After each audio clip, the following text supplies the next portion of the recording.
Have you ever stared at a dense, intimidating block of text and just felt totally overwhelmed? Well, you are definitely not alone.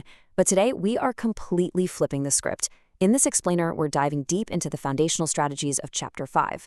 We're going to start treating the short reading passage exactly like a crime scene that's just waiting to be cracked. That's right, today we become linguistic detectives. Let's get right into it. Here is our briefing for today's investigation. First, tackling the short passage. Second, finding the explicit clues. Third, identifying the main idea. Fourth, interrogating author motive. And finally, active reading strategies. Section 1. Tackling the short passage. So, Chapter 5 frames our entire mission perfectly. It's all about using foundational strategies to crack the code. When you're faced with a dense 1 or 2 paragraph passage, let's be real, you don't have the luxury of settling in for a long, leisurely narrative. You have to get in, observe the environment, and extract the facts. It's really about building a trainable system, rather than just crossing your fingers and hoping you have some magical, innate reading talent. Section 2. Finding the explicit clues. Okay, so Chapter 5 shows us that the very first step is training your eyes to lock onto explicit information. We're talking about the undeniable evidence stated right there in the text. For example, if a sentence reads, "John is not in the office because he is late for work," there's zero guessing or reading between the lines required. As detectives, our very first job is to sweep the scene and bag these explicit facts.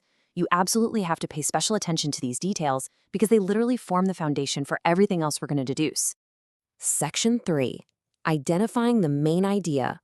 Now, we can't just passively pass our eyes over the words, or we're going to let the suspect get away.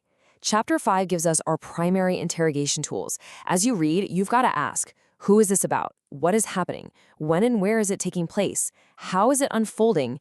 And honestly, above all else, why is the author even telling us this? By relentlessly answering these questions, you naturally synthesize all those scattered facts into one cohesive main idea. You identify the subjects, clarify the actions, establish the timeline, locate the setting, explain the method, and uncover the reason. When you do all that, you're building a complete profile of the text. You're not just staring at random clues anymore. You're seeing the whole story. Section 4. Interrogating author motive. Why did the author sit down to write this specific passage? You have to stop and ask yourself, is their purpose to impartially inform us with cold, hard facts? Are they fiercely trying to persuade us of a specific viewpoint? Or are they simply writing to entertain and amuse us? Knowing the motive instantly changes how you evaluate the evidence.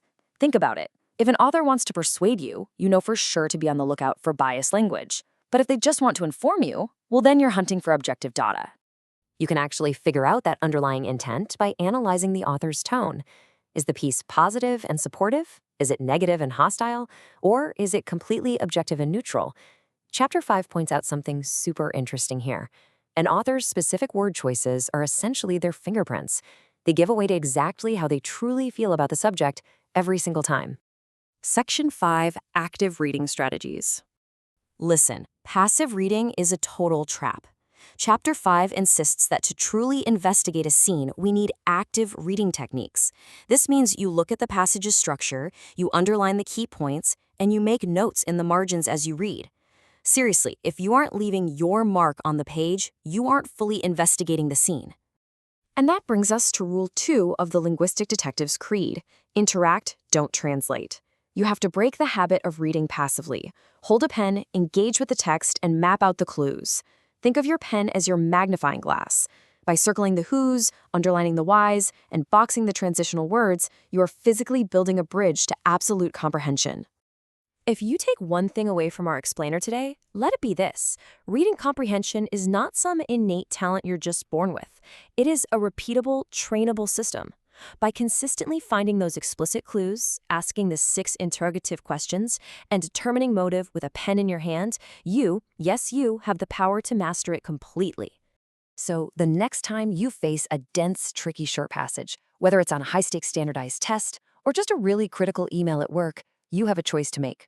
Are you going to read it passively and just hope the meaning jumps out at you? Or are you ready to grab your magnifying glass and take control as a linguistic detective?